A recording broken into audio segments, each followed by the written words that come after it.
일본이 무릎을 꿇었습니다. 30년간 4조 2천억 엔을 쏟아부었지만 결과는 참패였습니다. 우즈베키스탄 고속철도 입찰에서 일본 신칸센이 한국 KTX에게 96점 대 72점으로 완패했습니다. 세계가 경악했고 도쿄는 침묵했습니다. 하지만 가장 충격적인 순간은 따로 있었습니다. 35년간 일본이 최고라고 믿었던 철도 전문가가 도쿄 국토교통성 회의실에서 폭탄 발언을 했습니다. 한국에게 배워야 합니다. 그 한마디에 회의실 전체가 발칵 뒤집혔습니다. 60년 무사고 신칸센의 자존심이 무너지는 순간이었습니다. 350km를 1시간 53분 만에 달리는 은색 열차. 타슈켄트에서 사마르칸트까지는 2시간 30분 걸렸지만 한국 KTX 이음은 37분을 단축했습니다. 일본은 30년간 발전소, 도로, 공항을 지어줬지만 한국은 3개월 동안 선로를 걸으며 그들의 마음을 얻었습니다. 그 충격적인 전말을 지금부터 하나씩 공개하겠습니다. 2024년 6월 12일 새벽 3시 42분. 휴대폰 진동에 잠이 깼습니다. 즉시 본부로 오십시오. 긴급 상황입니다. 발신자는 일본 국토교통성 철도국장이었습니다. 저는 다나카 히로시입니다. 일본 국토교통성에서 35년간 고속철도 해외 수출을 담당해왔습니다. 1989년 입사 이후 신칸센 기술을 세계에 알리는 일을 해왔습니다. 대만 고속철도 수출도 제가 담당했습니다. 인도네시아 자카르타 반둥 고속철도 입찰도 진행했습니다. 태국 방콕 치앙마이 노선 협상도 이끌었습니다. 30개국 이상을 방문하며 신칸센의 우수성을 설명했습니다. 60년 무사고, 정시율 99%. 이것이 일본의 자부심입니다. 저는 항상 이렇게 말했습니다. 그리고 실제로 그랬습니다. 1964년 10월 1일 개통 이후 단 한 건의 사고도 없었습니다.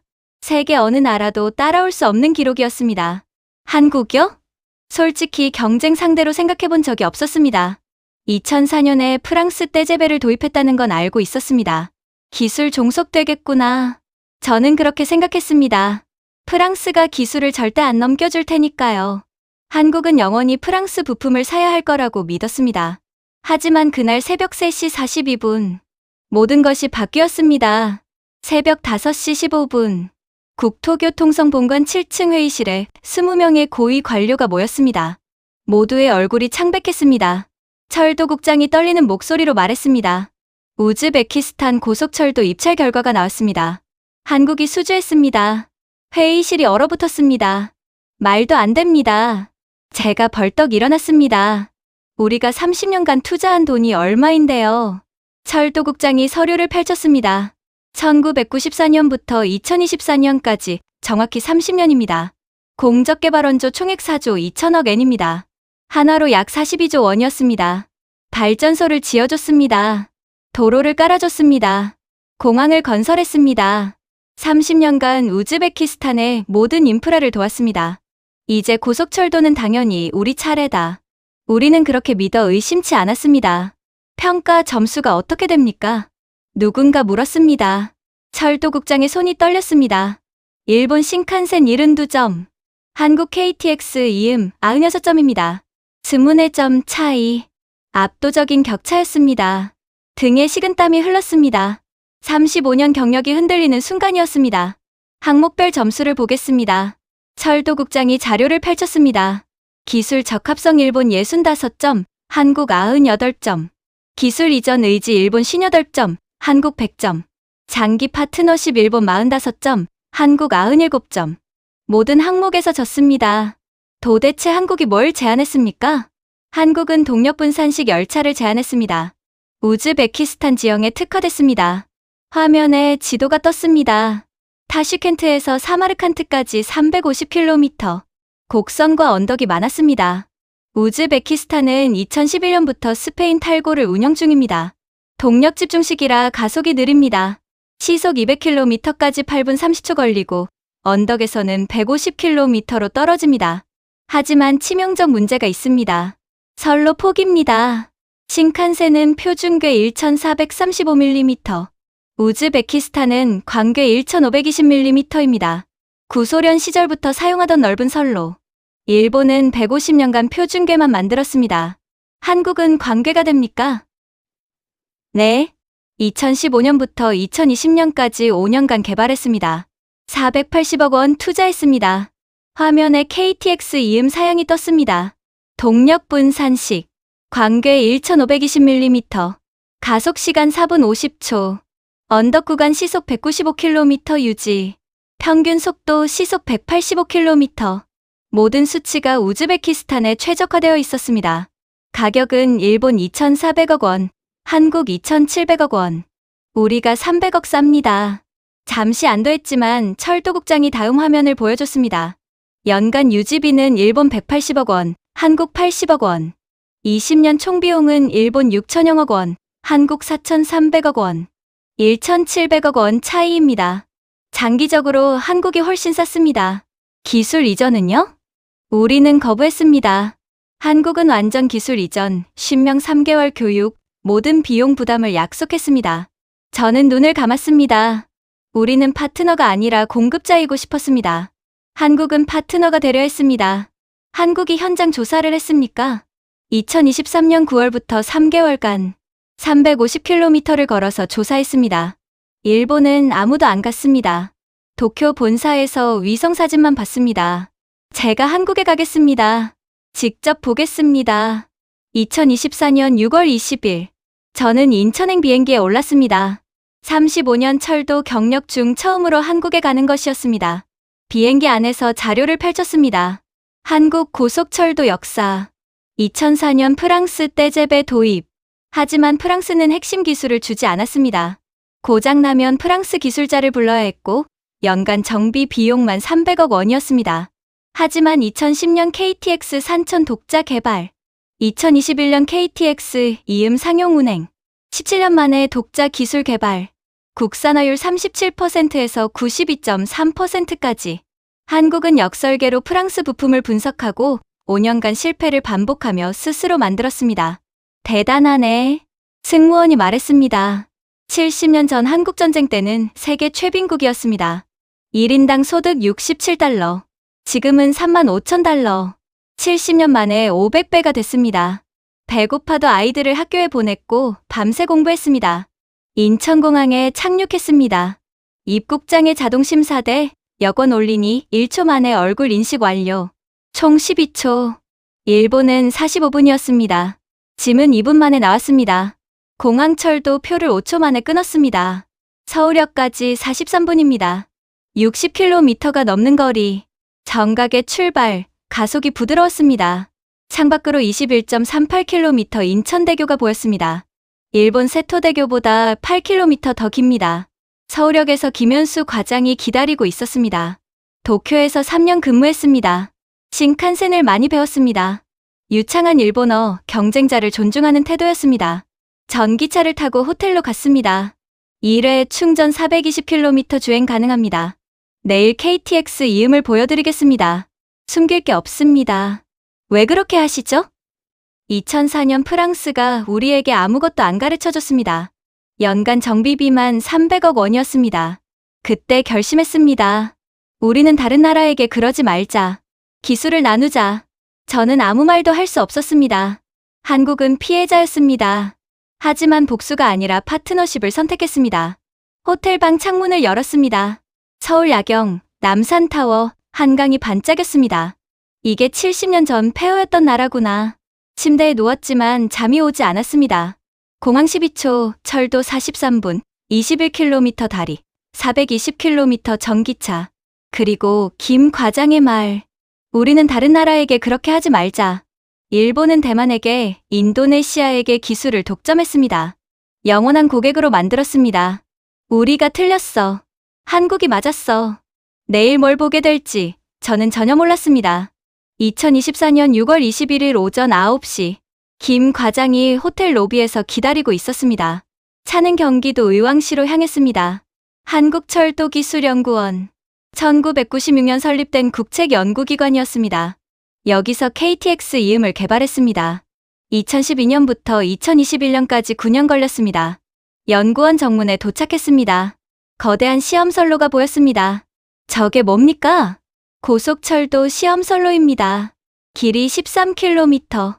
여기서 시속 400km까지 테스트합니다. 회의실에 5명이 기다리고 있었습니다. 박성훈 박사님입니다. KTX 이음 총괄 설계자이십니다. 60대 초반의 남자가 일어났습니다. 어서 오십시오. 유창한 일본어였습니다. 일본에서 공부하셨습니까? 네. 도쿄대학교에서 철도공학 박사를 했습니다. 1992년부터 1997년까지 5년간 있었습니다. 저는 놀랐습니다. 도쿄대학교 철도공학과는 세계 최고 수준이었습니다. 신칸센을 많이 배웠습니다. 박 박사가 말했습니다. 동력분산식의 원리, 대차 기술, 제동 시스템. 일본은 제 스승입니다. 저는 복잡한 감정이 들었습니다. 일본에서 배운 사람이 일본을 이긴 것입니다. KTX 이음을 보여드리겠습니다. 시험 선로로 나갔습니다. 은색과 빨간색 유선형 열차. KTX 이음. 저게 아름다웠습니다. 날렵했습니다. 총 길이 190.92m입니다. 박 박사가 설명하기 시작했습니다. 판량 1편성, 정원 363명, 최고 속도 시속 260km, 가속도는 초당 0.67m입니다. 저는 수첩을 꺼내 적었습니다. 신칸센 N700개는 초당 0.71m입니다. 거의 비슷하군요. 네. 하지만 우리가 더 나은 부분이 있습니다. 박 박사가 노트북을 열었습니다. 그래프가 나타났습니다. 스페인 탈고는 시속 200km까지 8분 30초. KTX 이음은 4분 50초입니다. 거의 절반이죠. 타슈켄트 사마르칸트는 탈고 2시간 30분, 이음은 1시간 53분, 37분 단축입니다. 언덕 구간에서 탈고는 200에서 150으로 떨어지지만 이음은 195를 유지합니다. 모든 바퀴가 구동바퀴라 무게가 분산되기 때문입니다. 실제로 타볼 수 있습니까? 열차에 올랐습니다. 출발, 가속이 매끄러웠습니다. 시속 260km까지 부드럽게 올라갔습니다. 급제동 테스트, 42초의 정지. 신칸센보다 3초 빠릅니다. 정비고에서 모든 부품을 받습니다. 전동기, 인버터, 대차, 제동장치 전부 한국산입니다. 국산화율 92.3%. 2004년엔 37%였는데 20년 만에 올렸습니다. 어떻게 가능했습니까? 역설계입니다. 프랑스 부품을 분석해서 만들었습니다. 5년 걸렸고 처음엔 계속 실패했습니다. 하지만 포기하지 않았습니다. 왜 광괴를 만들었습니까? 세계 시장을 보기 때문입니다. 표준괴만 만들면 유럽, 일본, 중국만 상대할 수 있습니다. 하지만 광괴를 만들면 구소련 국가 전체 인구 3억 명이 시장입니다. 저는 충격을 받았습니다. 일본은 우리 방식이 세계 표준이라며 표준괴만 고집했습니다. 한국은 시장에 맞췄습니다. 개발비 480억 원으로 우즈베키스탄 2,700억 원 수주. 투자 대비 5.6배. 그리고 카자흐스탄이 관심을 보이고 러시아도 문의가 왔습니다. 광괴 시장은 무궁무진합니다. 저는 아무 말도 할 수 없었습니다. 시야가 달랐습니다. 전략이 달랐습니다. 오후에 우즈베키스탄 프로젝트 준비 상황을 보기로 했습니다. 오전 것만으로도 충격이 컸는데 제 35년 경력이 흔들리고 있었습니다. 오후 2시 회의실로 다시 돌아왔습니다. 박 박사가 프로젝터를 켰습니다. 우즈베키스탄 고속철도 프로젝트 기술 이전 계획. 제목이 화면에 떴습니다. 박 박사가 사진을 보여줬습니다. 2023년 9월 우리 팀이 3개월간 우즈베키스탄에 상주했습니다. 350km를 매일 10km씩 걸으며 선로 상태의 경사도, 곡선 반경을 직접 측정했습니다. 매일 저녁 우즈베키스탄 기술자들과 회의했습니다. 저는 할 말을 잃었습니다. 일본은 아무도 안 갔습니다. 그들이 말했습니다. 스페인 기술자를 불러야 하는데 3주가 걸린다고. 스페인은 기술을 안 가르쳐 준다고. 일본도 똑같았습니다. 기술을 절대 안 넘겼습니다. 그래서 완전한 기술 이전을 결정했습니다. 모든 기술을 가르쳐 주기로 했습니다. 정비 기술, 운영 기술, 고장 진단. 하나도 숨기지 않기로 했습니다. 교육 계획표가 나타났습니다. 1단계, 기초, 교육, 3개월. 한국에서 진행합니다. 우즈베키스탄 기술자 10명을 초청합니다. 숙소, 식사, 교통비 전부 우리가 부담합니다. 10명을 3개월이나? 네, 비용이 많이 듭니다. 한 명당 평균 1,500만 원입니다. 50명이면 7억 5천만 원입니다. 하지만 투자할 가치가 있습니다. 2단계 실무 교육 6개월 우즈베키스탄 현지에서 진행합니다. 한국 기술자 20명이 파견됩니다. 매일 현장에서 같이 일합니다. 손으로 직접 가르칩니다. 3단계 독립 운영 1년 우즈베키스탄 팀이 스스로 운영합니다. 한국 팀은 자문만 합니다. 문제가 생기면 원격으로 지원합니다. 하지만 기본적으로는 독립입니다. 저는 숨이 막혔습니다. 일본은 절대 이렇게 안 했습니다. 교육? 3일이면 끝났습니다. 매뉴얼만 던져줬습니다. 기술을 다 가르쳐주면 제가 조심스럽게 물었습니다. 나중에 그들이 혼자 만들 수 있지 않습니까? 한국이 손해 아닙니까? 박 박사가 고개를 저었습니다. 아닙니다. 다음 화면. 장기 파트너십 전략이라는 제목. 우리는 20년 계약입니다. 열차 공급만이 아닙니다. 유지 보수, 부품 공급, 기술 업그레이드. 모든 걸 함께 합니다. 독립한 파트너가 더 좋은 파트너입니다. 박 박사가 미소 지었습니다. 종속된 고객은 언젠가 떠납니다. 하지만 동등한 파트너는 평생 갑니다. 저는 충격을 받았습니다. 철학이 완전히 달랐습니다. 일본은 종속을 원했습니다. 한국은 파트너십을 원했습니다. 실제 사례를 보여드리겠습니다. 영상이 재생됐습니다. 한국철도공사 정비센터. 우즈베키스탄 기술자 5명이 작업복을 입고 있었습니다. 한국 기술자가 전동기를 분해하고 있었습니다. 이게 모터입니다. 이 부분이 고장나면 이렇게 바꿉니다. 우즈베키스탄 기술자가 직접 해봤습니다. 서툴렀습니다. 실수했습니다. 한국 기술자가 옆에서 도와줬습니다. 천천히 하세요. 괜찮습니다. 다시 해봅시다. 30분 후 성공했습니다. 우즈베키스탄 기술자가 웃었습니다. 한국 기술자도 웃었습니다. 악수했습니다. 영상이 끝났습니다. 저는 가슴이 뜨거웠습니다. 저렇게 가르치는 모습을 본 적이 없었습니다. 일본은 절대 저렇게 안 했습니다. 부품 국산화 로드맵도 있습니다. 다른 자료가 나타났습니다. 우즈베키스탄에서 만들 수 있는 부품 목록입니다. 좌석, 내장재, 유리, 조명, 에어컨. 항목이 빼곡했습니다. 이건 기술이 복잡하지 않습니다. 우즈베키스탄 공장에서 충분히 만들 수 있습니다. 우리가 도면을 주고 기술을 가르쳐주면 3년 안에 국산화율 40% 가능합니다. 그럼 한국 부품 수출이 줄잖아요. 제가 말했습니다. 단기적으로는 그렇습니다. 박 박사가 인정했습니다. 하지만 장기적으로는 이득입니다. 우즈베키스탄 경제가 좋아집니다. 일자리가 생깁니다. 그들이 잘 살게 됩니다. 그러면 더 많은 열차를 주문합니다. 더 좋은 기술을 원합니다. 우리는 그걸 팝니다. 선순환입니다. 저는 머리를 한 대 맞은 것 같았습니다. 일본은 악순환을 만들었습니다.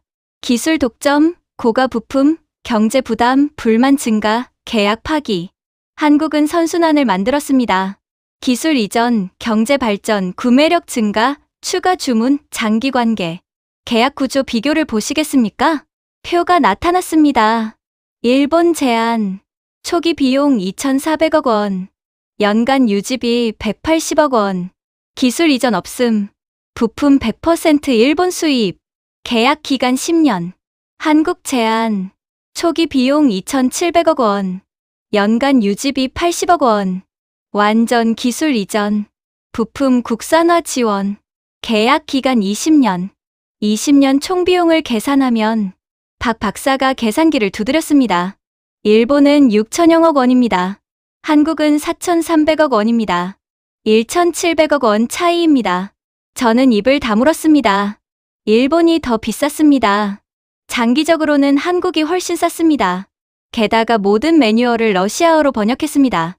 우즈베키스탄은 러시아어를 씁니다. 교육도 러시아어 통역을 제공합니다. 일본은요?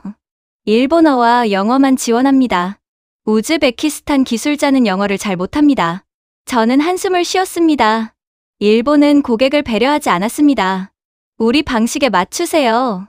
한국은 고객에게 맞췄습니다. 우리가 맞춰드립니다. 질문 있으십니까? 박 박사가 물었습니다. 저는 한참을 생각했습니다. 한국은 왜 이렇게 하십니까? 이렇게까지 고객을 배려할 필요가 있습니까? 박 박사가 잠시 침묵했습니다. 그리고 천천히 입을 열었습니다. 우리는 기억합니다. 2004년 프랑스가 우리한테 어떻게 했는지. 기술을 안 줬습니다. 부품 가격을 2배로 올렸습니다. 우리가 무시당했습니다. 기술 종속이 얼마나 굴욕적인지. 파트너가 아니라 노예가 된 기분이었습니다. 그의 목소리에 감정이 실렸습니다. 그래서 우리는 결심했습니다. 우리는 절대 다른 나라한테 그러지 말자. 우리가 기술을 파는 나라가 되면 파트너로 대하자. 존중하자. 함께 성장하자. 그게 우리의 철학입니다. 저는 눈물이 날 것 같았습니다. 한국은 피해자였습니다. 프랑스한테 당했습니다. 하지만 복수하지 않았습니다. 대신 더 나은 방식을 선택했습니다. 우즈베키스탄이 우리를 선택했을 때 박 박사가 말을 이었습니다. 우리는 정말 기뻤습니다. 돈 때문이 아닙니다. 우리 철학이 통했기 때문입니다. 우리 방식이 옳았다는 걸 증명했기 때문입니다. 회의실에 긴 침묵이 흘렀습니다. 저는 고개를 숙였습니다. 35년간 일본 방식이 최고라고 믿었습니다. 기술 독점이 당연하다고 생각했습니다. 하지만 틀렸습니다. 완전히 틀렸습니다. 한국이 옳았습니다. 감사합니다. 제가 말했습니다. 많이 배웠습니다. 회의가 끝났습니다. 저는 창밖을 봤습니다. 해가 서쪽으로 기울고 있었습니다. 일본은 이제 어떻게 해야 하지? 저는 중얼거렸습니다. 60년 자부심을 버려야 합니다. 오만을 내려놓아야 합니다. 하지만 가능할까요? 저는 확신할 수 없었습니다. 2024년 6월 23일 서울 용산구 우즈베키스탄 대사관. 저는 대사관 3층 회의실로 안내됐습니다. 5명이 기다리고 있었습니다. 저는 라시드 교통부 차관입니다. 50대 중반의 남자가 악수를 청했습니다. 다나카입니다. 일본 국토교통성입니다. 일본에서 오셨군요. 환영합니다. 자리에 앉았습니다. 한국 KTX 프로젝트에 대해 궁금하신 게 있다고 들었습니다. 네, 솔직히 여쭙겠습니다. 저는 준비한 질문을 꺼냈습니다. 왜 일본이 아니라 한국을 선택하셨습니까? 라시드 차관이 천천히 입을 열었습니다. 일본과 우즈베키스탄은 오랜 관계입니다. 1992년 독립 직후부터 일본이 도와주셨습니다. 공적개발원조를 많이 받았습니다. 감사하게 생각합니다. 하지만 고속철도는 달랐습니다. 알리세르 철도공사 기술이사가 말을 이었습니다. 2023년 4월 우리는 일본과 한국에 제안 요청을 보냈습니다. 같은 날 같은 내용이었습니다. 일본의 반응은 3개월 후였습니다. 그것도 간단한 카탈로그만 보냈습니다. 우리 지형, 우리 상황은 전혀 고려하지 않았습니다. 한국은 2주 후 답변이 왔습니다. 300페이지 제안서였습니다. 우즈베키스탄 선로 지도가 있었습니다. 역별 승객 통계가 있었습니다. 맞춤형 솔루션이 있었습니다. 저는 고개를 숙였습니다. 일본은 성의가 없었습니다. 그리고 9월에 한국팀이 왔습니다. 노디르 사마르칸트 역장이 말했습니다. 3개월 동안 우리와 함께 있었습니다. 매일 선로를 걸었습니다. 매일 우리 직원들과 대화했습니다. 일본은 아무도 오지 않았습니다. 전화나 이메일만 왔습니다. 자밀라 기술교육원장이 입을 열었습니다. 2011년 스페인 탈고를 도입했을 때 스페인은 3일 교육만 해줬습니다. 매뉴얼만 던져줬습니다. 우리 기술자들이 고생했습니다. 10년이 지났지만 아직도 어렵습니다. 한국은 3개월 교육을 약속했습니다. 50명을 한국으로 초청합니다. 모든 비용을 부담합니다. 그리고 6개월 현장 교육까지. 기술을 숨기지 않습니다. 저는 가슴이 아팠습니다. 바로 경제 담당관이 답했습니다. 우즈베키스탄은 구소련 국가입니다. 광괴 1520mm입니다. 카자흐스탄, 투르크메니스탄, 타지키스탄 모두 광괴를 씁니다. 만약 표준계로 바꾸면 모든 선로를 뜯어야 합니다. 주변국과 단절됩니다. 경제가 마비됩니다. 일본 신칸센은 광괴가 안 됩니다. 한국은 광괴 기술을 개발했습니다. 5년이 걸렸다고 들었습니다. 우리를 위해서였습니다. 알리세르 이사가 노트북을 열었습니다. 비교표가 나타났습니다. 20년 총비용입니다. 일본 6천여억 원.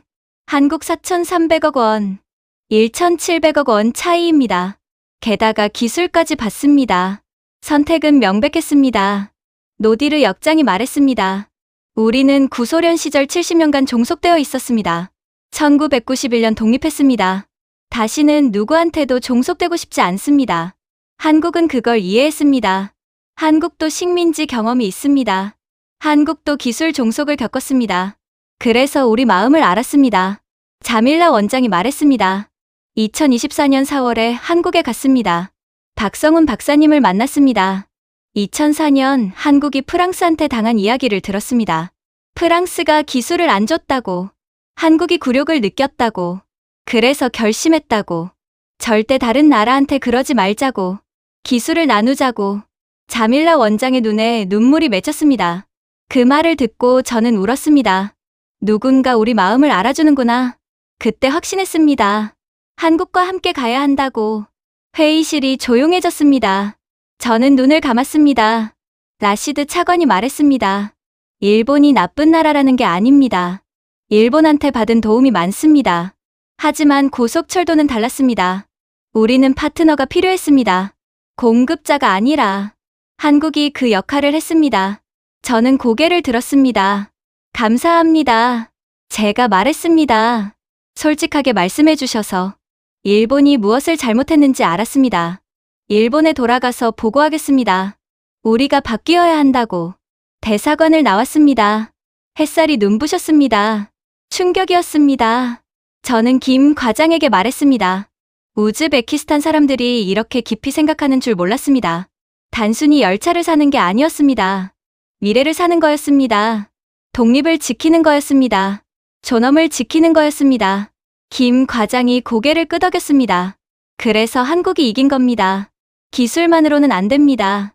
마음을 얻어야 합니다. 시간이 흘렀습니다. 2025년 6월 15일, 저는 다시 비행기에 올랐습니다. 이번에는 우즈베키스탄행이었습니다. KTX 이음 개통식에 초대받았습니다. 일본 국토교통성 특별팀장 자격이었습니다. 타슈켄트에 도착했습니다.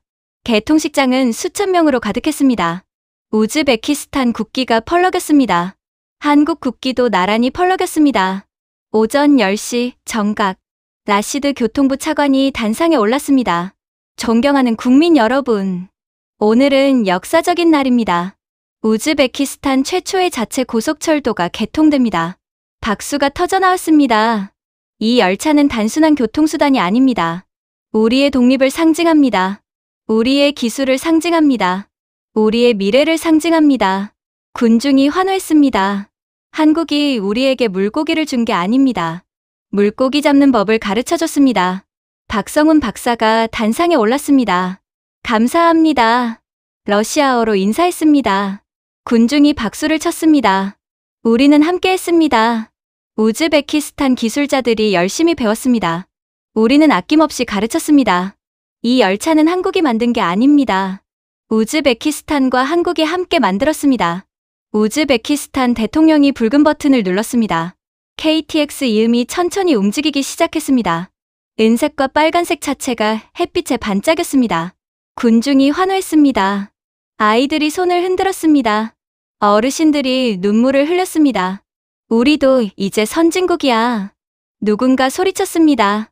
열차는 가속했습니다. 시속 100km, 150km, 200km, 부드럽게 역을 빠져나갔습니다. 저는 그 장면을 지켜봤습니다. 가슴이 뜨거웠습니다. 일본인으로서 부끄러웠습니다. 하지만 동시에 감사했습니다. 한국이 보여준 길, 파트너십의 길, 존중의 길. 오후, 저는 KTX 이음을 탔습니다. 타슈켄트에서 사마르칸트까지 출발했습니다. 가속이 부드러웠습니다. 진동이 거의 없었습니다. 창밖으로 우즈베키스탄 풍경이 지나갔습니다. 사막, 초원, 작은 마을들. 아름다웠습니다. 옆자리에 우즈베키스탄 할아버지가 앉았습니다. 어디서 오셨습니까? 제가 러시아어로 물었습니다. 사마르칸트입니다. 당신은요? 일본에서 왔습니다. 일본, 먼 곳에서 오셨네요. 이 열차 어떻습니까? 놀랍습니다. 할아버지가 창밖을 봤습니다. 제가 젊었을 때는 타슈켄트에서 사마르칸트까지 7시간 걸렸습니다. 지금은 2시간도 안 걸린다니. 꿈만 같습니다. 한국 기술이 대단하죠? 네. 하지만 우리 기술이기도 합니다. 할아버지가 자랑스럽게 말했습니다. 우리 젊은이들이 배웠습니다. 이제 우리도 만들 수 있습니다. 한국이 가르쳐줬습니다. 일본도 가르쳐줄 수 있었는데 제가 조심스럽게 말했습니다. 할아버지가 고개를 저었습니다. 일본은 안 가르쳐줬습니다. 팔기만 하려 했습니다. 한국은 우리를 파트너로 봤습니다. 그게 차이입니다. 1시간 53분 후 사마르칸트에 도착했습니다. 정확히 예정 시간이었습니다. 푸른 모스크가 보였습니다. 레기스탄 광장의 웅장한 건물들, 실크로드의 역사가 살아 숨쉬는 도시. 이곳을 KTX 이음이 연결했습니다. 과거와 미래를, 전통과 혁신을. 저는 플랫폼에 섰습니다. 사람들이 웃으며 내렸습니다. 아이들이 뛰어다녔습니다. 빨랐어요. 신기해요. 다음에 또 타고 싶어요. 저는 눈물이 날 것 같았습니다. 이것이 철도의 의미였습니다. 사람을 연결하는 것, 꿈을 연결하는 것, 미래를 연결하는 것. 일본은 60년간 무엇을 했는가? 기술을 독점했습니다. 고객을 무시했습니다. 한국은 20년 만에 무엇을 했는가? 기술을 나눴습니다. 파트너를 만들었습니다. 저는 KTX 이음을 바라봤습니다. 은색과 빨간색이 석양에 빛났습니다. 아름다웠습니다. 하지만 더 아름다운 건 사람들의 미소였습니다. 우즈베키스탄 사람들의 자부심이었습니다. 우리도 할 수 있다는 믿음이었습니다. 그것을 한국이 선물했습니다. 일본은 주지 못한 선물. 저는 결심했습니다. 일본으로 돌아가서 모든 걸 바꾸겠다고. 60년 오만을 버리겠다고. 한국한테 배우겠다고. 해가 저물었습니다. 사마르칸트의 하늘이 붉게 물들었습니다. 새로운 시작이었습니다. 우즈베키스탄의 새로운 시작, 그리고 일본의 새로운 시작. 저는 중얼거렸습니다. 고맙습니다. 한국. 우리에게 눈을 뜨게 해줘서. 개통식을 마치고 며칠 후 도쿄로 돌아왔습니다. 가방을 풀지도 않고 노트북을 켰습니다. 보고서를 쓰기 시작했습니다. 우즈베키스탄 KTX 이음, 개통 성과 분석. 새벽 3시까지 썼습니다. 우즈베키스탄 교통부가 발표한 수치를 정리했습니다. 개통 후 첫 주 운행 실적. 정시 도착률 99.7%. 평균 속도 시속 183km. 타슈켄트 사마르칸트 구간 1시간 53분. 기존 탈고 대비 37분 단축. 승객 만족도 98.2%. 무사고 운행 7일 연속. 하루 평균 승객 3,200명. 기존 탈고는 하루 평균 1,800명이었습니다. 1.8배 증가. 매출도 급증했습니다. 기존 탈고 1 매출 1억 2천만 원. KTX 이음 1 매출 2억 8천만 원. 2.3배 증가. 우즈베키스탄 정부는 환호했습니다. 기대 이상입니다. 라시드 차관의 공식 발표였습니다. 그리고 놀라운 소식이 이어졌습니다. 2025년 7월 1일 우즈베키스탄 정부가 추가 주문을 발표했습니다. 2호선 계약. 타슈켄트 부하라 구간 450km. 계약 규모 3,200억 원. KTX 이음의 성능이 입증됐습니다. 추가 노선을 확대하겠습니다. 우즈베키스탄 교통부 공식 발표였습니다. 1호선 성공이 2호선 주문으로 이어진 것입니다. 일본은요? 아무것도 없었습니다. 30년 투자, 4조 2천억 엔. 결과는 제로. 더 충격적인 소식이 있었습니다. 2025년 8월 15일, 카자흐스탄이 한국 KTX 도입을 검토 중이라고 발표했습니다. 아스타나 알마티 구간 1,050km. 예상 계약 규모 1조 원. 우즈베키스탄의 성공 사례를 주목하고 있습니다. 광개 고속철도는 한국이 유일합니다. 카자흐스탄 교통부 장관의 말이었습니다. 2025년 9월 3일, 러시아가 한국에 기술 협력을 요청했습니다. 모스크바 상트페테르부르크 노선 현대화.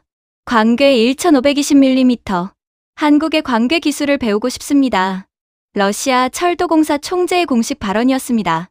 광괴 시장이 열리고 있었습니다. 인구 3억 명 시장. 구소련 국가 전체. 그리고 한국만이 이 기술을 가지고 있었습니다. 일본은 60년간 표준괴만 팔았습니다. 한국은 5년 투자로 광괴 시장을 열었습니다. 투자 대비 수익, 광괴 개발비 480억 원, 우즈베키스탄 1호선 2,700억 원, 우즈베키스탄 2호선 3,200억 원, 카자흐스탄 예상 1조 원, 총 1조 5,900억 원, 투자 대비 33배 수익, 국제 언론도 주목했습니다. CNN 2025년 7월 10일 보도, 한국이 또 한 번 세계를 놀라게 했습니다. 우즈베키스탄 고속철도 성공, 130년 철도 역사상 첫 수출, BBC 2025년 7월 12일 보도, 한국의 성공 비결은 기술 이전입니다. 한국은 기술을 독점하지 않습니다. 파트너와 나눕니다. 이것이 새로운 비즈니스 모델입니다. 로이터 2025년 8월 20일 보도, 광괴 시장이 열리고 있습니다. 한국이 선점했습니다. 일본, 프랑스, 독일은 표준괴만 가능합니다. 중국은 자국 시장에 집중합니다. 한국이 독보적입니다. 저는 이 모든 자료를 보고서에 담았습니다. 그리고 일본의 실패를 분석했습니다. 일본의 손실 계산, 우즈베키스탄 30년 투자 4조 2천억 엔, 회수 금액 0엔, 손실 100%, 기회비용, 우즈베키스탄만 1조 6천억 원 시장 상실, 카자흐스탄 1조 원 시장 진입 불가, 러시아 시장 문의 없음, 광괴 시장 전체 포기, 총 기회비용 추정 10조 원 이상, 한국의 성과, 광괴 개발 5년 480억 원 투자, 세계국 계약 1조 5,900억 원 이상, 추가 시장 무한대세, 기술 이전으로 장기 파트너십 구축, 평판 상승. 저는 보고서를 마무리하며 썼습니다. 결론 일본의 패배는 기술 부족이 아니다. 전략 부족이다. 고객 무시다. 오만이다. 한국은 고객을 존중했다. 기술을 나눴다. 파트너가 됐다. 그래서 이겼다. 숫자가 모든 걸 증명한다. 보고서를 완성했습니다. 50페이지. 150개 그래프와 표. 모든 수치는 검증된 사실이었습니다. 새벽 4시. 창밖을 봤습니다. 도쿄타워에 불이 켜져 있었습니다. 일본이 바뀌어야 해. 저는 중얼거렸습니다. 이 보고서가 계기가 되기를. 저는 파일을 저장했습니다. 내일 아침 회의에서 발표할 것입니다. 반발이 있을 것입니다. 비난도 있을 것입니다. 하지만 저는 말할 것입니다. 진실을, 숫자를, 한국의 성공을, 일본의 실패를, 그리고 바뀌어야 할 길을. 2025년 6월 25일 오전 9시 국토교통성 대회의실 30명의 고위 관료가 모였습니다. 저도 참석했습니다. 철도국 총괄차관이 입을 열었습니다. 다나카 선생님의 우즈베키스탄 출장 보고를 듣겠습니다. 저는 앞으로 나갔습니다. 프로젝터를 켰습니다. 우즈베키스탄은 왜 한국을 선택했는가? 제목이 떴습니다. 저는 35년간 일본 고속철도 해외 수출을 담당했습니다. 제 목소리가 회의실에 울렸습니다. 항상 신칸센이 최고라고 믿었습니다. 60년 무사고, 정시율 99%, 세계 최고의 기술. 하지만 오늘 저는 잠시 말을 멈췄습니다. 제가 틀렸습니다. 회의실이 술렁였습니다. 한국이 우리를 이겼습니다. 기술로도 이겼고 전략으로도 이겼습니다. 철학으로도 이겼습니다. 슬라이드가 넘어갔습니다. 첫째, 기술 적합성입니다. KTX 이음의 사양이 나타났습니다. 한국은 동력 분산식입니다. 신칸센과 같은 방식입니다. 하지만 한국은 광괴 1520mm에 대응합니다. 우리는 표준괴만 가능합니다. 우즈베키스탄은 광괴가 필수였습니다. 우리는 기술이 없었습니다. 한국은 5년간 480억 원을 투자해 개발했습니다. 둘째, 기술 이전입니다. 다음 슬라이드. 우리는 기술 이전을 거부했습니다. 한국은 완전 기술 이전을 약속했습니다. 3개월 기초 교육, 6개월 현장 교육, 부품 국산화 지원. 우리는 3일 교육도 안 했습니다. 제 목소리가 떨렸습니다. 셋째, 비용입니다. 비교표가 나타났습니다. 일본 20년 총비용 6천여억 원, 한국 20년 총비용 4,300억 원, 1,700억 원 차이입니다. 한국이 쌉니다. 넷째, 현장 조사입니다. 사진이 나타났습니다. 한국팀이 선로를 걷고 있었습니다. 한국은 3개월간 현지에 상주했습니다. 350km를 직접 걸었습니다. 매일 우즈베키스탄 기술자와 회의했습니다. 우리는 아무도 안 갔습니다. 도쿄 본사에서 위성사진만 봤습니다. 회의실이 조용했습니다. 5째, 철학입니다. 마지막 슬라이드. 우즈베키스탄 라시드 차관의 말이 나타났습니다. 우리는 파트너가 필요했다. 공급자가 아니라. 한국은 우리를 존중했다. 일본은 무시했다. 저는 발표를 마쳤습니다. 결론입니다. 일본이 진 이유는 3가지입니다. 첫째, 오만. 둘째, 고객 무시.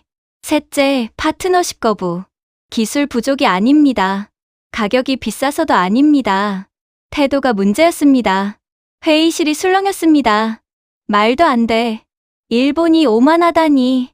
우리가 세계 최고인데. 총괄 차관이 손을 들어 조용히 시켰습니다. 다나카 씨, 질문하겠습니다. 일본이 어떻게 바뀌어야 한다고 생각합니까? 저는 준비한 답변을 말했습니다. 첫째, 고객 중심으로 바뀌어야 합니다. 우리 기술에 맞추라고 하지 말고 고객에게 맞춰야 합니다.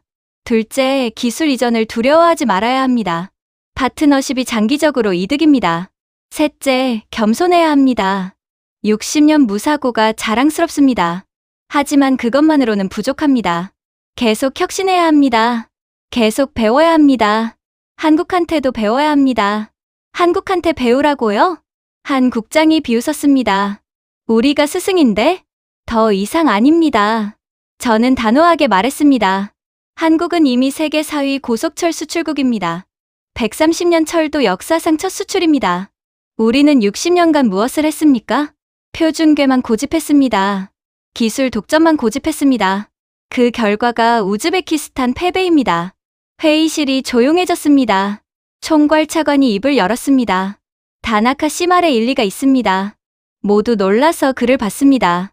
숫자는 거짓말을 하지 않습니다. 한국이 1,700억 원 썼습니다. 기술도 좋습니다. 우즈베키스탄이 한국을 선택한 건 합리적입니다. 하지만 차관님, 누군가 반발했습니다. 사실을 인정하는 겁니다. 총괄 차관이 답했습니다. 인정해야 배울 수 있습니다. 배워야 바뀔 수 있습니다. 바뀌지 않으면 일본 철도의 미래는 없습니다. 회의실이 긴 침묵에 잠겼습니다. 다나카 씨, 총괄 차관이 저를 봤습니다. 이 보고서를 공식 문서로 제출하십시오. 국토교통성 장관께 보고하겠습니다. 감사합니다. 저는 고개를 숙였습니다. 회의가 끝나고 복도를 걸어 나오는데 한 선배가 다가왔습니다. 다나카. 네, 선배님. 용감했어. 그가 어깨를 두드렸습니다. 솔직히 말해서 나도 내 말이 맞다고 생각해. 일본이 오만했어. 고객을 무시했어. 하지만 말할 용기가 없었어. 너는 해냈어. 다른 동료들도 하나둘씩 다가왔습니다. 다나카, 보고서 잘 봤어. 숫자가 충격이었어. 한국이 정말 그렇게 발전했구나. 우리도 배워야겠어. 변화가 시작되고 있었습니다. 느리지만 확실하게.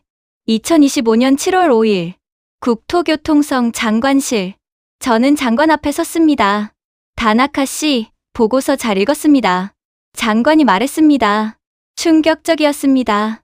하지만 사실이라면 받아들여야겠죠. 모두 사실입니다. 제가 답했습니다. 장관이 창밖을 봤습니다. 일본은 자부심이 강한 나라입니다. 메이지 유신 이후 150년간 서양을 따라잡았습니다. 아시아에서 유일하게 선진국이 되었습니다. 그 자부심이 오만이 되었습니다. 그가 저를 봤습니다. 이제 바꿔야 할 때입니다. 다나카 씨. 네, 장관님. 특별팀을 만들겠습니다. 한국철도 기술연구팀입니다. 팀장을 맡아주십시오. 저는 놀랐습니다. 제가요? 네, 당신만큼 한국을 잘 아는 사람이 없습니다. 한국에 다시 가십시오. 배우십시오. 그리고 일본에 적용하십시오. 감사합니다. 저는 깊이 고개를 숙였습니다. 최선을 다하겠습니다. 그날 밤, 집에 돌아와 거울을 봤습니다. 35년 경력의 고위 관료.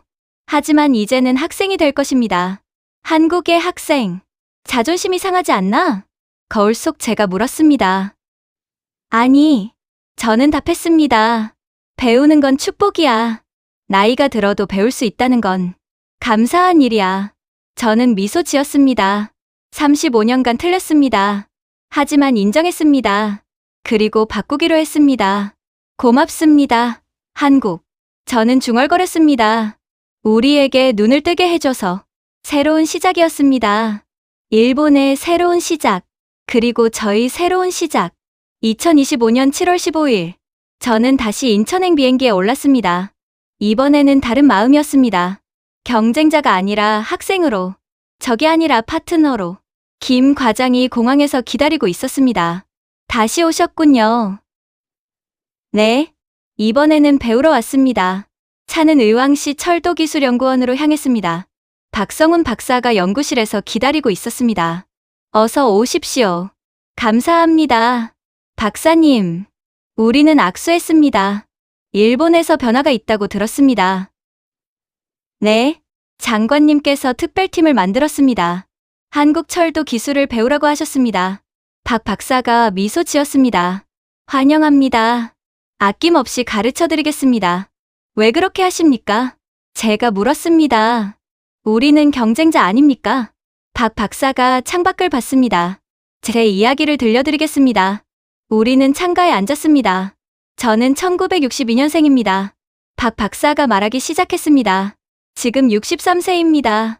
1962년 한국은 어떤 나라였는지 아십니까? 잘 모릅니다. 세계 최빈국이었습니다. 1인당 국민소득 87달러. 아프리카보다 가난했습니다.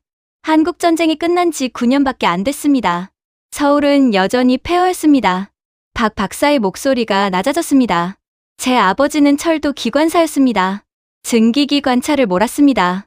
일제시대 때 만든 낡은 기관차였습니다. 고장이 잦았습니다. 부품이 없었습니다. 아버지는 밤새 기관차를 고쳤습니다. 땀을 흘리며 기름에 묻혀서. 제가 6살 때 아버지가 말씀하셨습니다. 박 박사의 눈에 눈물이 맺혔습니다. 성훈아, 우리도 언젠가 우리 손으로 기차를 만들 수 있을 거야. 그때 저는 몰랐습니다. 그게 얼마나 어려운 일인지. 1970년대. 한국은 경제 개발을 시작했습니다. 하지만 기술이 없었습니다. 모든 걸 외국에서 사와야 했습니다. 일본에서 열차를 샀습니다. 독일에서 기술을 배우려 했습니다. 하지만 아무도 가르쳐주지 않았습니다. 기술은 돈으로 살 수 없다고 했습니다. 1980년대. 저는 대학에서 기계공학을 전공했습니다. 한국에는 철도 기술이 없었습니다. 그래서 일본으로 갔습니다. 도쿄대학교 철도공학과. 1992년부터 1997년까지 5년간 공부했습니다.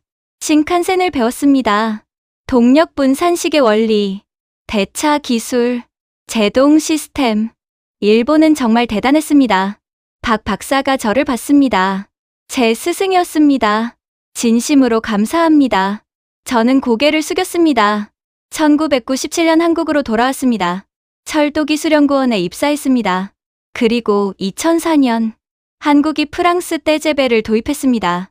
KTX 개통. 저도 프로젝트에 참여했습니다. 박 박사의 표정이 어두워졌습니다. 하지만 프랑스는 우리를 무시했습니다. 기술을 전혀 안 줬습니다. 핵심 부품은 블랙박스였습니다. 열어보지도 못하게 했습니다. 고장나면 프랑스 기술자를 불러야 했습니다. 3주가 걸렸습니다. 비용은 천문학적이었습니다. 그때 저는 결심했습니다. 우리 손으로 만들자. 절대 다시는 이런 굴욕을 겪지 말자. 2010년 KTX 산천 개발이 시작됐습니다. 독자, 기술 개발. 팀원은 30명이었습니다. 모두 밤을 샜습니다. 프랑스 부품을 뜯어 분석했습니다. 도면을 그렸습니다. 시제품을 만들었습니다. 테스트했습니다. 실패했습니다. 다시 만들었습니다. 또 실패했습니다. 127번 실패했습니다. 박 박사의 목소리가 떨렸습니다. 하지만 포기하지 않았습니다. 아버지가 밤새 기관차를 고치던 모습이 생각났습니다. 우리도 할 수 있다. 그렇게 믿었습니다. 2010년 3월 128번째 시도. 성공했습니다. 전동기가 돌아갔습니다. 우리 손으로 만든 전동기. 팀원들이 울었습니다. 저도 울었습니다. 6년이 걸렸습니다. 저는 눈물을 참았습니다. 그리고 2012년 KTX 이음 개발이 시작됐습니다. 이번에는 더 어려웠습니다. 광괴를 만들어야 했습니다. 한국은 표준괴만 써왔습니다. 광괴 경험이 전무했습니다. 하지만 저는 알고 있었습니다. 세계에는 광괴 국가가 많습니다. 러시아, 우크라이나, 카자흐스탄, 우즈베키스탄. 인구 3억 명입니다. 그들도 고속철도를 원합니다. 하지만 아무도 광괴 고속철도를 안 만듭니다. 일본도 안 만듭니다. 프랑스도 안 만듭니다. 그럼 우리가 만들자. 2015년부터 2020년까지 5년, 480억 원을 투자했습니다. 실패도 많았습니다. 선로 폭이 넓으니 안정성 문제가 생겼습니다. 곡선 주행이 어려웠습니다. 진동이 심했습니다. 하나씩 해결했습니다. 밤을 샜습니다. 주말도 없었습니다. 가족을 못 봤습니다. 하지만 포기하지 않았습니다. 2020년 12월 광괴 KTX 이음 완성. 시험 운행 성공. 2021년 4월 상용 운행 시작. 박 박사가 저를 봤습니다. 17년이 걸렸습니다. 2004년부터 2021년까지 프랑스한테 무시당한 날부터 독자 기술 완성까지 17년. 하지만 사실은 박 박사가 말을 이었습니다. 70년입니다. 1950년 한국전쟁부터 2021년까지 폐허에서 시작해서 세계 4위까지 70년. 제 아버지 세대가 증기기관차를 고쳤습니다. 제 세대가 고속철도를 만들었습니다. 다음 세대는 뭘 만들까요? 초고속 열차? 자기부상 열차? 모르겠습니다. 하지만 확신합니다. 계속 발전할 거라고. 왜냐하면 우리는 포기하지 않으니까. 저는 눈물을 닦았습니다. 그래서 기술을 나누시는 겁니까? 제가 물었습니다. 박 박사가 고개를 끄덕였습니다. 네, 우리도 도움을 받았습니다. 일본한테 배웠습니다. 독일한테 배웠습니다. 물론 그들은 핵심은 안 줬습니다. 하지만 기초는 배웠습니다. 그게 없었다면 우리도 못 만들었을 겁니다. 그래서 우리는 결심했습니다. 우리가 기술을 파는 나라가 되면 숨기지 말자. 나누자. 같이 성장하자. 그게 옳은 길이라고. 박 박사가 일어났습니다. 다나카 선생님. 일본이 우리 스승입니다. 신칸센이 없었다면 KTX도 없었을 겁니다. 이제 우리가 배운 걸 나눌 차례입니다. 일본도 배우고 싶다면 환영합니다. 우리는 파트너니까요. 저는 일어나 깊이 고개를 숙였습니다. 감사합니다. 진심으로 감사합니다. 박 박사가 창밖을 가리켰습니다. 저기 보이십니까? 시험선로에 KTX 이음이 서 있었습니다. 저 열차는 단순한 기계가 아닙니다. 70년의 시간입니다. 한국전쟁 폐허에서 살아남은 사람들, 밤새 기관차를 고친 아버지, 127번 실패하고도 포기하지 않은 엔지니어들, 가족을 못 보면서도 연구실을 지킨 과학자들, 그 모든 사람들의 땀과 눈물입니다. 그래서 자랑스럽지 않습니다. 박 박사가 말했습니다. 안심이 됩니다. 우리가 해냈다는 안도감, 다시는 누구한테도 무시당하지 않겠다는 자신감, 그리고 박 박사가 저를 봤습니다. 이제 우리도 누군가를 도울 수 있다는 기쁨. 저는 더 이상 참을 수 없었습니다. 눈물이 흘렀습니다. 35년 철도 경력. 하지만 이런 이야기는 처음 들었습니다. 기술 뒤에 있는 사람, 숫자 뒤에 있는 땀, 성공 뒤에 있는 실패, 그리고 모든 걸 관통하는 정신, 포기하지 않는 정신. 일본도 제가 중얼거렸습니다. 일본도 그랬어요. 1964년 신칸센을 만들 때 수백 번 실패했어요. 밤을 샜어요. 하지만 우리는 잊었습니다. 그 정신을 60년 무사고에 도취되어 오만해졌습니다. 배우기를 멈췄습니다.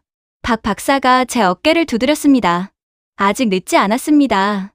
일본은 여전히 위대한 나라입니다. 신칸센은 여전히 세계 최고입니다. 다만 계속 배우면 됩니다. 계속 혁신하면 됩니다. 우리가 도와드리겠습니다. 파트너니까요. 저는 고개를 끄덕였습니다.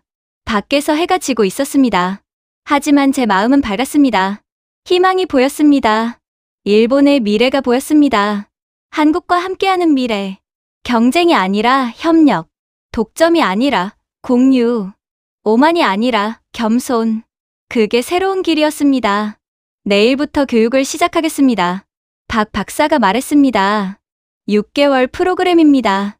관계 기술, 동력 분산식 응용, 시스템 통합. 모두 가르쳐 드리겠습니다. 감사합니다. 저는 다시 고개를 숙였습니다.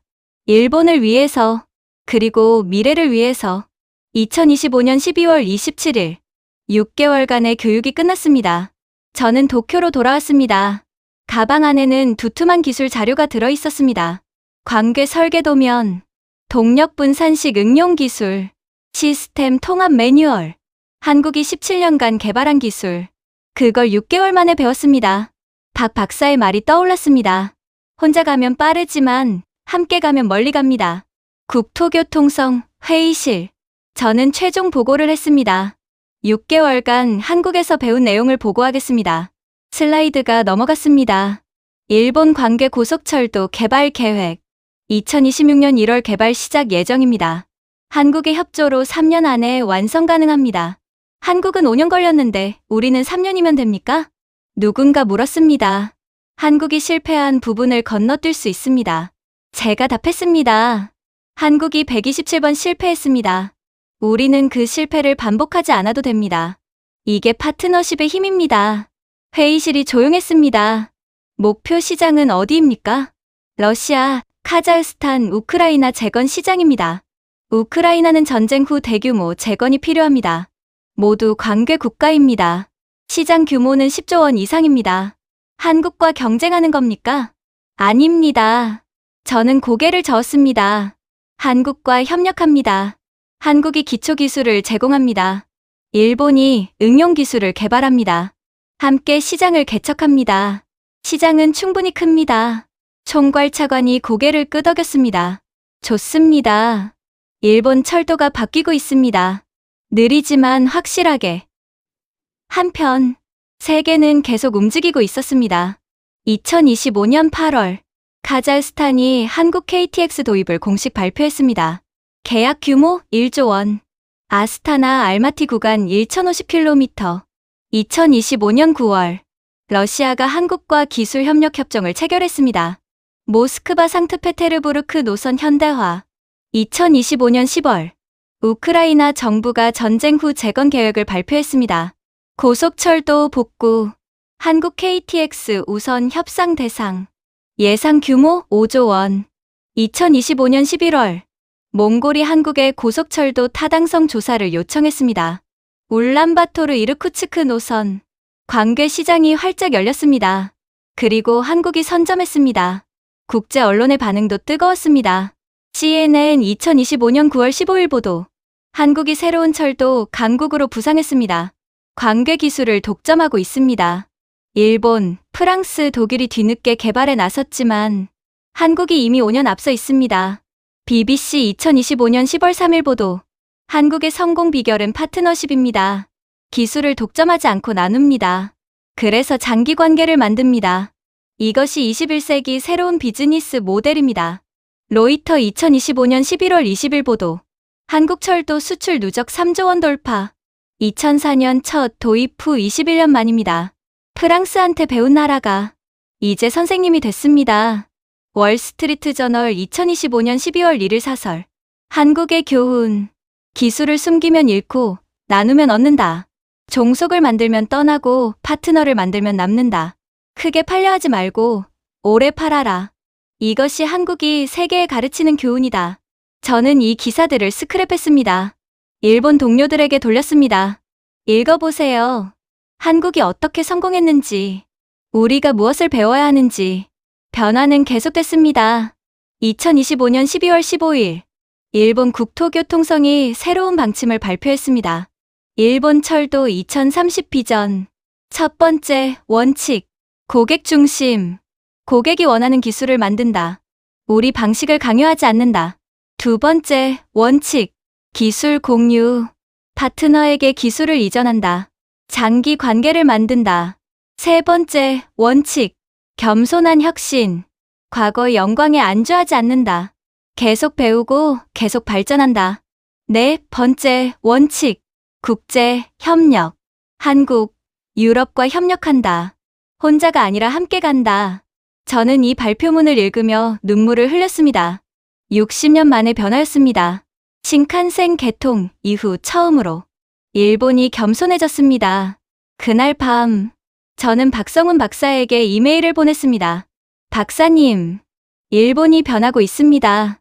선생님 덕분입니다. 일본 철도 2030 비전을 발표했습니다.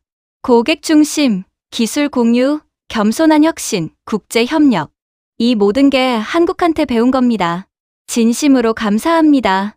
다음 날 아침, 박 박사의 답장이 왔습니다. 다나카 선생님, 축하드립니다. 하지만 이건 선생님 덕분입니다. 선생님이 용기를 내서 진실을 말했습니다. 선생님이 변화를 시작했습니다. 우리는 파트너입니다. 앞으로도 함께 갑시다. 저는 창밖을 봤습니다. 도쿄 거리에 눈이 내리고 있었습니다. 하얗고 깨끗했습니다. 새로운 시작을 알리는 눈. 제 책상 위에 사진이 있었습니다. 우즈베키스탄 개통식 날, KTX 이음 앞에서 박성훈 박사, 라시드 차관, 그리고 저, 세 사람이 웃고 있었습니다. 국적이 달라도, 언어가 달라도 같은 꿈을 꾸고 있었습니다. 더 나은 세상, 더 연결된 세상, 서로 존중하는 세상. 저는 중얼거렸습니다. 이제 알았어. 진짜 힘은 독점이 아니야. 공유야. 진짜 승리는 혼자 이기는 게 아니야. 함께 이기는 거야. 한국이 그걸 증명했어. 70년 만에 핵심 교훈을 정리했습니다. 하나, 전쟁은 화려하게 이기는 게 아니라 조용히 끝내는 것. 철도는 빠르게 파는 게 아니라 오래 파는 것. 둘, 더 멀리, 더 정확하게, 더 안전하게, 더 나누고, 더 존중하고, 더 함께. 셋, 기술이 사람을 살린다. 파트너십이 미래를 만든다. 넷, 크지 않아도 강할 수 있다. 빠르지 않아도 멀리 갈 수 있다. 다섯, 말이 아니라 결과로 증명한다. 숫자가 아니라 마음으로 얻는다. 여섯, 70년의 시간이 만든 기적. 하지만 기적이 아니라 땀과 눈물. 일곱, 강한 나라는 소리를 낸다. 준비된 나라는 결과를 낸다. 한국은 과거가 아닙니다. 가장 혁신적이고 가장 협력적이고 그래서 가장 미래지향적인 나라입니다. 한국은 기술을 독점하지 않습니다. 파트너십을 수출합니다. 이제 세계가 그 방법을 배우기 시작했습니다. 오늘 이야기가 마음에 와닿으셨나요? 구독과 좋아요로 응원해주시고 댓글에 자랑스러운 대한민국을 남겨주십시오. 여러분 한 분 한 분이 이 채널을 지켜주는 힘입니다. 다음 영상에서 또 만나겠습니다. 감사합니다.